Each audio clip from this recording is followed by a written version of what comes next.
Origin Chance Home GIUK, and this is why NATO's biggest weakness is Scotland by channel RealLifeLore. Is RealLifeLore English? Because, okay, where'd that come from? Why is NATO's biggest weakness is Scotland? I mean, usually any topic that comes up, I'm like, maybe I have some general knowledge about it, or I can use my common sense. This, I have nothing. What does Scotland has to do with being NATO's biggest weakness? Okay.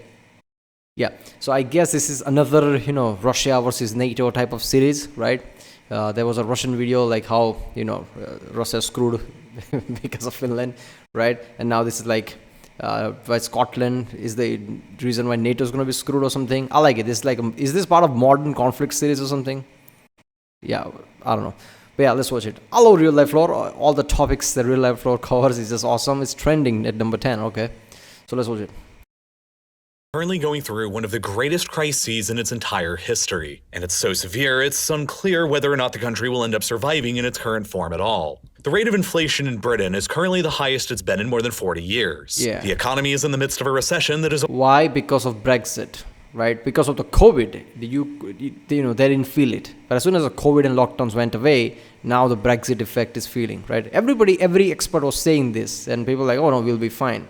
Maybe in future, but right now, yeah, this is going to happen. Is only likely to get worse through 2023, while the UK government shuffled through 3 different prime ministers in a matter of only 51 days. And perhaps worst of all from the perspective of Westminster, Scotland continues to remain restless. A threat that can not only end up dissolving the entire country after more than 3 centuries of unity, but could also undermine NATO's entire strategy against the Russians in the event of a war. You see... Oh my god, how the fuck did I miss that one? The previous video said this, right? GIUK gap, what is that? Yeah. How the fuck did I miss this one? So obvious, that's why. But even if the Scotland somehow leaves whatever, right? The union that they're in, I think they're still going to contribute in defense. I don't know. Russians in the event of a war. You see, back in 2014, the UK government granted Scotland the right to hold a referendum on independence for the first time in the country's history, and it only narrowly failed. 45% of Scottish voters back then voted to leave and become an independent country, while 55% voted to remain within the UK. But of course, that referendum was held back when the UK was still in the European Union, before the Brexit vote that came 2 years later in 2016. During that UK-wide referendum on whether or not the whole country should remain in the European Union, 62% of the Scottish vote went towards remaining, making up a majority in every single voting area in the country. But England and Wales voted slightly more in favor of leaving, with the English vote being split roughly 53% leave and 47% remain. And because England's population is 5 times larger than Scotland, Wales, and Northern Ireland combined, that was enough to edge the entire UK-wide vote just slightly more in favor of leaving, split roughly 52% leave to 48% remain. The entire United Kingdom was now leaving the European Union, and it was taking Scotland along with it, despite the clear majority in Scotland wishing to remain. It then became clear that one way for Scotland to remain in the EU would be if they left the UK, and then reapplied to join the EU as an independent country. And so the case for another referendum on independence immediately began to gain more steam. Then in the midst of the COVID-19 pandemic in October of 2020, polling in Scotland began showing for the very first time. Seriously, they really fucked that up, right? I mean, Cameron really fucked that up by giving the referendum. Obviously, he was not with Brexit, right? He didn't want to leave European Union. But by giving referendum just half-assed like that, like, I'm going to give power to the people. Yeah, but people don't know what the fuck they're doing at this point. First, educate them first. I don't know. But yeah, he just fucked up like that. There's a reason why governments exist, why prime ministers exist. Right? We can't know all the shit that's going on, so we appoint somebody who does all knowing and, what to do, what not to do, all that shit for us. And then you suddenly put things on us, of course we're going to fuck things up. So, first of all, they knew how touchy subject is between England and Scotland, right? They should have, did some polling or, some kind of like, who wants to leave EU before actual referendum? Somewhat of polling here and there. They would have realized that Scotland's don't want to leave. There should have been immediate indicator, like if I do this, we are, definitely causing issues between Scotland and England. Because if we leave, that's it. Scotland will try to leave the union we have right now. A narrow majority of Scots were then in favor of independence, with 52% in favor to 39% against and 8% undecided. And then during the 2021 parliamentary elections, pro-independence parties in Scotland managed to increase their majority in the Scottish Parliament. That encouraged Scotland's First Minister in June of 2022 to then propose a second referendum on independence that was tentatively dated for the 19th of October 2023, 9 years after the first referendum had been held. But then just a few weeks ago, the UK Supreme Court unanimously ruled that Scotland has no right to host another independence referendum on its own without the approval of the UK government in Westminster. And by that, they really mean without the approval of England, the country that so demographically dominates the UK. The second Scottish independence referendum has thus been put on hold now indefinitely. And a lot of the reason why is because the specter of an independent Scotland is probably the single greatest nightmare that terrifies not only the government in Westminster, but also the strategic planners at the NATO headquarters in Brussels. Because if Scotland ever does end up leaving the UK, it won't just mean a potential end of the United Kingdom and a disunited Britain. It will also mean that Russia's military position in the Arctic and the North Atlantic will be greatly strengthened, and the Kremlin will most likely have a better ability to threaten and disrupt the NATO alliance in ways that it has never been capable of doing before. I don't get it. How? I get it, Scotland leaves United Kingdom, but Scotland's still going to be part of the, NATO alliance. Scotland will try to be part of the EU. They will still have, have the same position there. NATO will still have that position there. I don't know. What would be the issue there? I mean, I don't know. Are they implying that, English soldiers won't be there? But yeah, the NATO soldiers will be there. England, US, everybody's just part of NATO. I'm pretty sure Scotland's going to stay with NATO. Why wouldn't they? It's one thing to leave United Kingdom. It's another thing to, not be part of NATO and everything. They want to be part of EU. They're going to be part of the NATO as well. I don't know. Here's what I mean. The first thing we need to consider is what happens to the rest of the United Kingdom if Scotland leaves the country. And the first major consequence will be what would happen to all of the UK's oil and gas reserves located in the North Sea. Beginning back in 1970, large commercial-grade offshore oil and gas reserves began to be discovered within the British Maritime Exclusive Economic Zone of the North Sea. They would eventually reveal that the UK controlled the 31st largest reserves of oil in the world, an amount that is roughly on a par with the Republic of the Congo, one of the members of OPEC. Oil and gas field.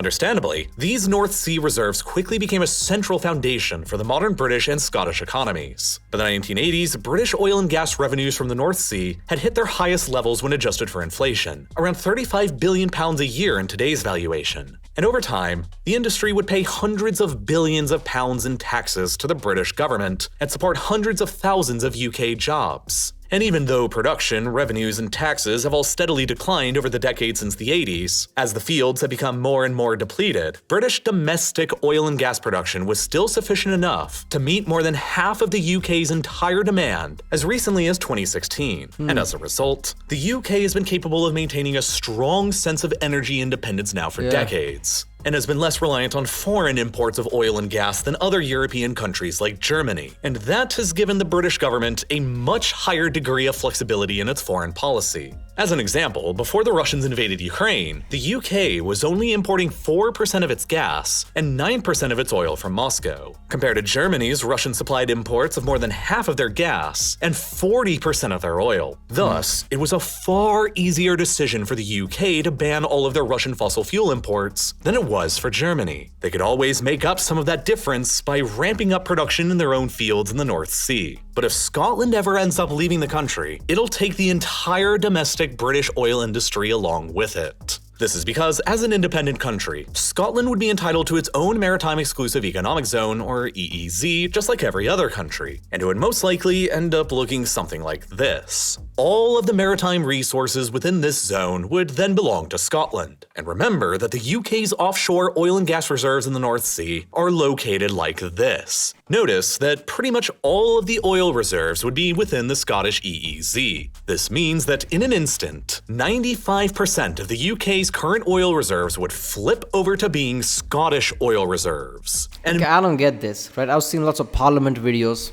where, English parliament basically makes fun of Scotland, right? They even laugh literally because of some proposal in there. If they know they're so dependent on Scotland for oil, Isn't that just smart to keep them happy, right?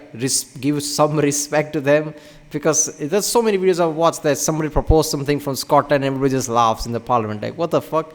You're just making them angrier and angrier. Why would you do that when you rely this much?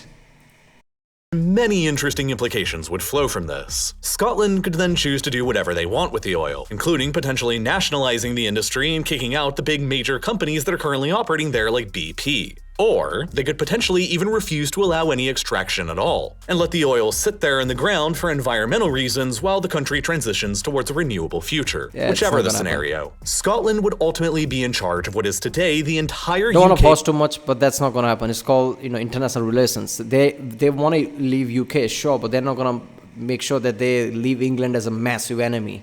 They're not going to make enemy out of them. So there will be some kind of agreement, like they will trade with England. So at best, England will lose some money because they don't have the oil field. Now Scotland have him, but they're still going to get the oil from there, right? No way Scotland just say, fuck BP, fuck everyone, we're not going to give you. That doesn't happen. That's not how politics works.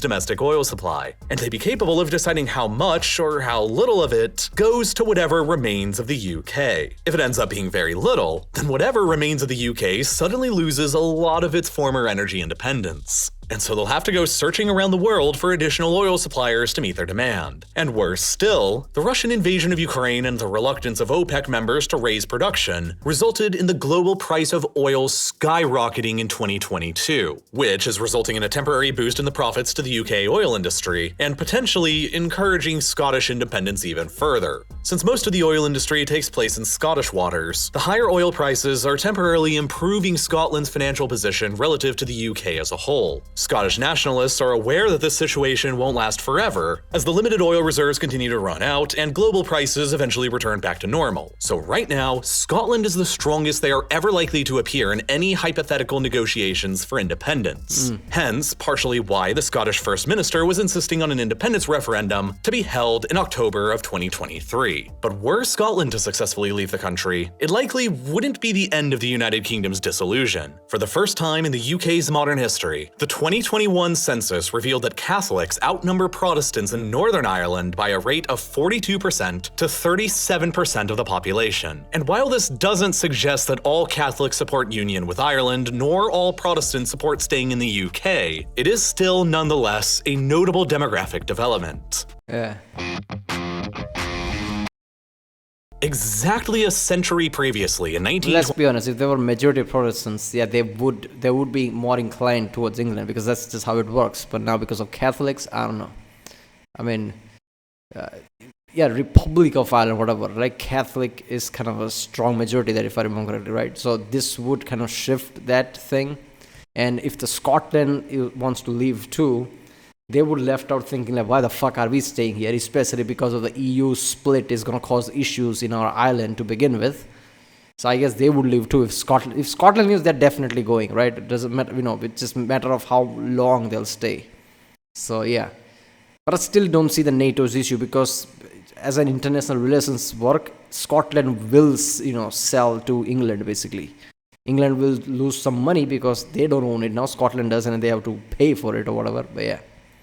21, when Ireland was partitioned between the independent Republic of Ireland and the still UK-ruled Northern Ireland, the more UK loyalist Protestants outnumbered the more Irish Republican Catholics by a ratio of 2-1. And Westminster's demographic control over Belfast looked more secure than it does today. And then, as in Scotland, came the Brexit vote of 2016. And just as in Scotland, the Northern Irish also voted more heavily to remain in the European Union, with roughly 56% voting Remain and only 44% voting Leave. And immediately after the results became clear that the whole UK, including Northern Ireland, would be leaving the European Union, the Irish Republican Party next door in the Republic of Ireland that most heavily advocates for Irish unification, Sinn Féin, called for a referendum on a united Ireland to be held at once. As with Scotland, one potential way for Northern Ireland to rejoin the European Union would be to leave the UK and join the Republic of Ireland, which is still an EU member state. And while general support for this within Northern Ireland is difficult to gauge, were Scotland to leave the UK, it would almost certainly have an effect on Northern Ireland's desire to leave as well.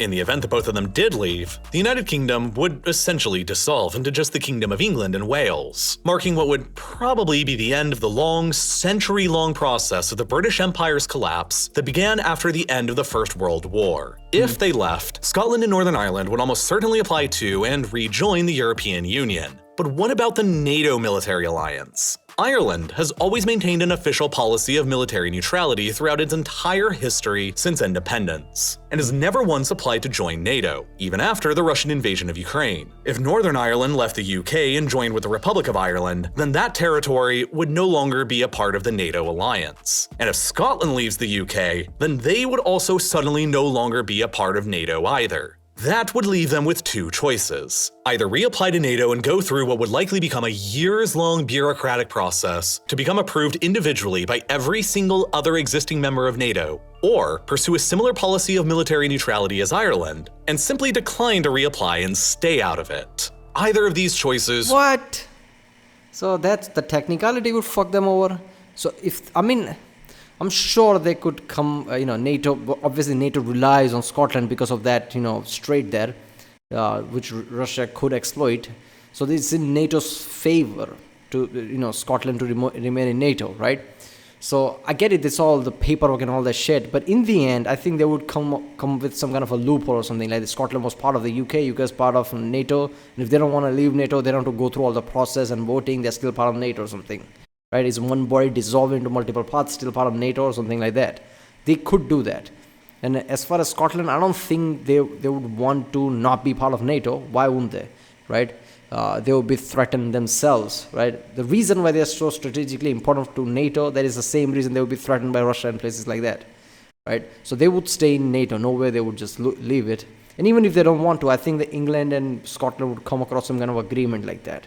Right, because you don't want to make enemy of England just like that. They will sell oil. They will be part of the NATO. But if there is no loophole, and if there's a long process where everybody votes and things, that causes massive issue.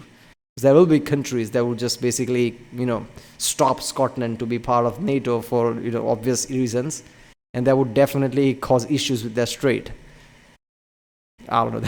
This is just fucked up complex situation, man. Would be a major pain both for NATO and whatever remains of the British military for these very critical reasons. The first thing to consider are the British military bases in the north of Scotland. The RAF base at Lossiemouth and the Army base at Leuchars. An independent Scotland would have every right to insist on the British military vacating from both of them, and the consequences for NATO would be dire. Lossiemouth is one of the largest air bases operated by the RAF, and is one of the two air bases that currently contributes to the UK's continuous airspace protection alongside the RAF base at Coningsby, further to the south in Lincolnshire. Planes operating out of these two air bases maintain the continuous defense of UK airspace at all times. And Lossiemouth is arguably the more important one, because it is the one more nearby to where Russian jets most frequently make their probing flybys. After the Russians invaded Ukraine for the first time and annexed Crimea in 2014, and Western nations began applying financial— Now, obviously, this region has always been somewhat, problematic, especially for USA, Russia in Cold War, right, in the North Pole type of side area. So this has always been an issue area. We know how much, the USA was panicking constantly. Russia, vice versa, basically in the Cold War. Is there a missile coming, whatever the sense is in there. So this is for defense is very important area. And if UK loses that or NATO loses that, like I said, they're going to release the Poseidon from here. That super powerful weapon or whatever that people tell me is probably not successful. I don't know. Sanctions against their government, Russian jets, including nuclear-capable bombers, have made frequent flybys of the UK's airspace by flying around the north of the country, and the RAF most often intercepts them by scrambling fighters out of Lossiemouth. But this ability will be lost to whatever remains of the RAF were Scotland to leave, and their ability to intercept Russian aircraft and potentially even missiles coming in from the north will be severely depleted. But that's not even the worst thing that would potentially happen for NATO. No, that's the worst nightmare for NATO is what would happen to the submarine bases and facilities here at Faslane and Coalport on the west coast of Scotland. Arguably the most strategically located naval facility in the entire NATO alliance. Fastlane is presently the home base of the entirety of the British nuclear submarine fleet and the UK's whole nuclear deterrent. It was selected for this purpose back during the Cold War because of its excellent geographic location, which is the best place in the entire UK to build a submarine base at. The area around Fastlane is remote and sparsely populated, far removed from any prying eyes. The waters around it are well protected and easily defensible, while the Gairloch and Firth of Clyde nearby are deep and easily navigable bodies of water that lead directly out to either the Irish Sea and the English Channel in the south, or up to the all-important GIUK gap in the north between Scotland, Iceland, and Greenland. The GIUK gap is probably the most important body of water for submarines to consider in the entire world, because it is the only possible gateway that Russian and formerly Soviet subs could take from their northern bases in the Arctic towards the Atlantic Ocean. Even today, the crown jewel of the Russian Navy is their northern fleet based up near Murmansk in the Kola Peninsula. Russia possesses 11 submarines in total that are capable of firing long-range nuclear weapons in the event of an all-out nuclear war. And 8 of those subs are stationed with the Northern Fleet near Murmansk. The only way for them to travel into the Northern Atlantic and threaten the United States and Canada is by traveling anywhere through the GIUK gap, which is presently controlled on all of its sides entirely by NATO allies, with a major submarine base at Fastlane located right nearby for rapid and stealthy access, where all 4 of the UK's nuclear-armed submarines are presently headquartered. One of these 4 nuclear-armed submarines is always out on patrol in an undisclosed location at all times. And this is how the UK manages to maintain a 24-hour, 365-day-a-year nuclear deterrent. If you attack the UK with nukes, you never know where that other sub is that can fire back at you in retaliation. But of course, this entire strategy immediately falls apart the moment Scotland leaves the UK and NATO and doesn't decide to rejoin. This is even further complicated by the Scottish government's antagonistic position towards nuclear weapons. Leading up to the 2014 Scottish independence referendum, the Scottish National Party vowed that it would force the British submarines and nuclear weapons out of Fastlane in the country were independence to be achieved. That would mean the UK would suddenly lose its continually at sea nuclear deterrent. And there were few other places anywhere else in the UK for those subs and nukes to go in the event that they are. Look, man, I'm all for no nukes and all that shit, right? I'm all for that, but this is kind of stupid, isn't it? I mean, you need a deterrent when someone like Russia, North Korea has nukes and can threaten the world, especially when the GIUK gap is so strategically important, right? Before my view was like, okay, if Scotland leaves, I'm pretty sure they're still going to be part of the defense, because why wouldn't they? It's in their favor as well. Right? I think Scotland, England will have the same outlook. So yeah, if Scotland, obviously want the defense the same as England would. I mean, their views might change, but their view on defense probably would not. Right? The only hurdle would be the technicality. If they want to join NATO, and now there's a whole process, and that takes time. That would be the issue. But in the end, Scotland would definitely want to be part of NATO. Why wouldn't they? If they want to be part of EU, they would want to be part of NATO. Why would they, push out the submarine? That just politically doesn't make sense. But now, like, that's their view of the party. Like, we are going to kick out all the submarines when we reach independence, and we're going to say no to all the nukes. That is a colossal problem. Now, and so I guess Supreme Court saw that and just like, fuck that, no more referendums, because in order for national defense or basically whole regional defense, this is not going to be okay. Man, I don't know what's going to happen in the next few decades, but yeah, things are just going really downhill, because after this Ukraine thing, we cannot put anything past, that Russia would not going to do, right? Russia might attack someone else too in future. Russia might take advantage of GIUK gap as well, and who knows what's going to happen. They have that fucking Poseidon submarine with a colossal weapon that they created.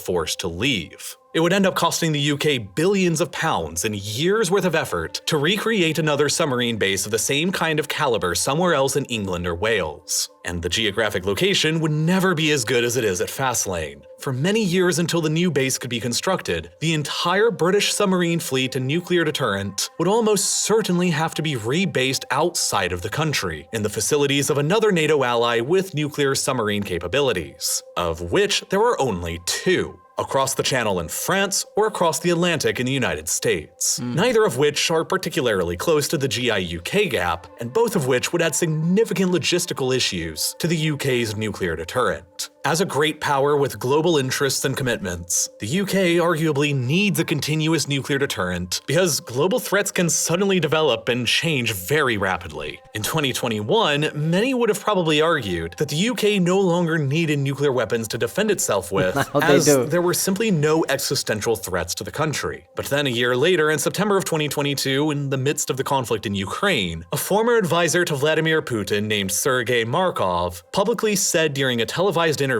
that Russian nuclear missiles could be aimed at London if the UK continues to be, according to him, aggressive towards Moscow. Geopolitical and existential threats can appear and change rapidly. It's important to remember that in 1932, Germany— look, man, the whole argument, and I was one of them, that, okay, I think, in modern world, okay, I get it, all this nuclear weapon and all that deterrence, but I guess we're reaching some form of stability.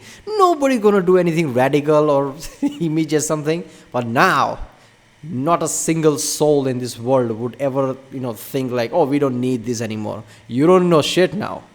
Anything can develop in a matter of months, something that you didn't even thought of. Aggressor could rise up like that. I mean, that's what the last year has shown. Because this Ukraine-Russia conflict has been a massive surprise. Like, this kind of shit happen today? Yeah, it apparently can. With Putin saying like, okay, all the nuclear weapons are, just put them on hold or something, like get ready them or whatever he did there, right?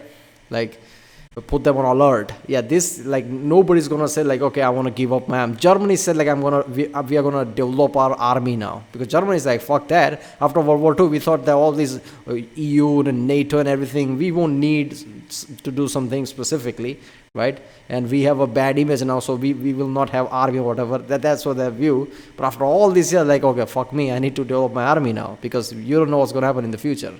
This, 2022. It's going to change the whole look of defense in next few decades, right? I mean, if people are slowly going like, okay, slowly let's get rid of the nuclear weapons, slowly get rid of everything, everybody's holding hands, kumbaya, but no, now it's not going to happen. Was crippled financially and its military was hobbled by the Treaty of Versailles, and it didn't appear as any kind of threat to the British. But then, just 8 years later, the Germans were occupying Paris and they were bombing London every single night during the Blitz. The Royal Navy's submarines and nuclear deterrent cannot ever afford to take the chance of being away from the country for years at a time, while threats like these can suddenly materialize. I'm no author and I sell literature. And even if UK is no longer the global power, they were once that level of power, and I guess just because of that image, they need to keep the defense up. The Royal Navy's facilities at Fastlane and Coalport are therefore considered almost irreplaceable to both the defense of the UK and NATO's defense of the GIUK gap in the North Atlantic. And as such, there have been suggestions that during the negotiations of an independent Scotland, the UK could offer to lease the facilities from Scotland in order to continue using them. But this is unlikely to happen because, again, the Scottish government simply wants the nuclear weapons and the subs out of the country. And lease payments from the UK to continue storing their nuclear weapons there are unlikely to convince them otherwise. And that means that the most likely scenario if Scotland achieves independence is that the UK and NATO will lose their most strategically valuable submarine base. British and NATO subs will no longer be capable of rapidly accessing the GIUK gap in the event of an emergency. And since Scotland and a potential United Ireland will both not likely be members of NATO, the entire southern flank of the GIUK gap will fall under the fog of war to NATO intelligence, granting the Russian nuclear submarine fleet based in Kola an unprecedented ability to infiltrate through the gap and into the North Atlantic, where they can cause all kinds of chaos and damage to the West. It isn't just the threat of them being able to fire nuclear missiles at NATO targets from anywhere in the remote vastness of the Atlantic.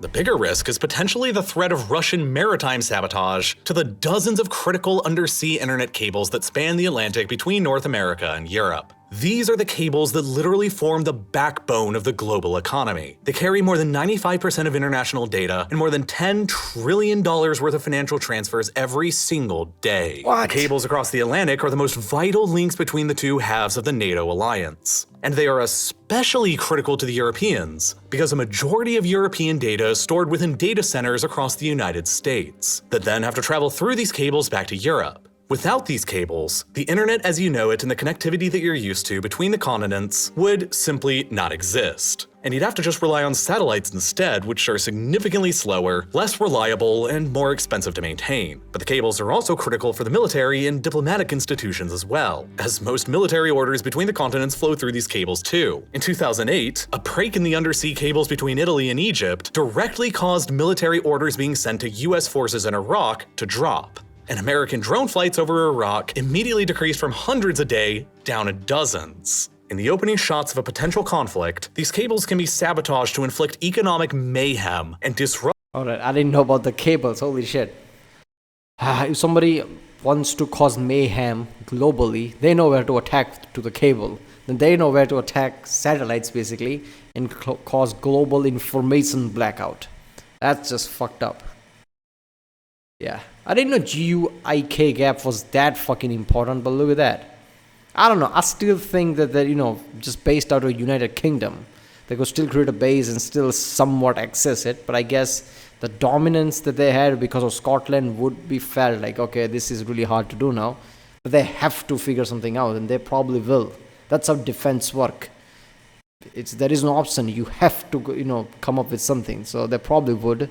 But that would take time, and I don't know, that time would be crucial.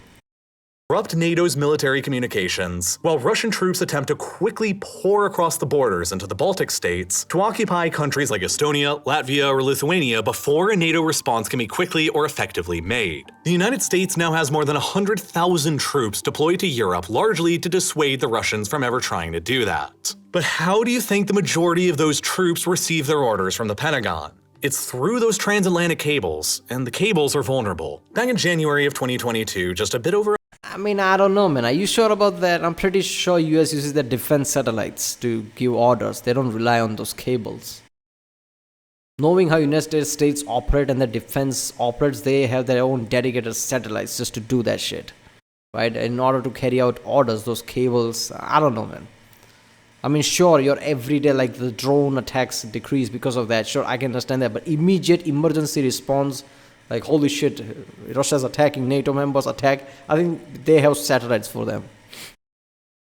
A month before the Russians invaded Ukraine, one of the undersea fiber optic cables between the Norwegian mainland and the Svalbard archipelago was mysteriously ripped away. Svalbard happens to be home to the largest satellite ground station in the world, called Svalsat, which is used by Western space agencies to collect signals from satellites orbiting over the Arctic, where most of Russia's important submarine and nuclear weapons facilities happen to be located. Those signals are then sent from the station through the undersea cables back to the Norwegian and European mainland. But after the cable was destroyed, the Norwegians had to begin relying on a slower backup link to continue transmitting the data. And then nearly a year before that, in April of 2021, another cable that was used by Norway to monitor activity on the Arctic Ocean's seafloor, where potential Russian saboteurs and submarines would be active, was also mysteriously destroyed. These events could have each been accidents, or they could have also been intentional sabotage. The ocean is a very big place, and it's difficult to see everything that's going on beneath it. That probably was part of a program that Russia might be running, like test out how to sabotage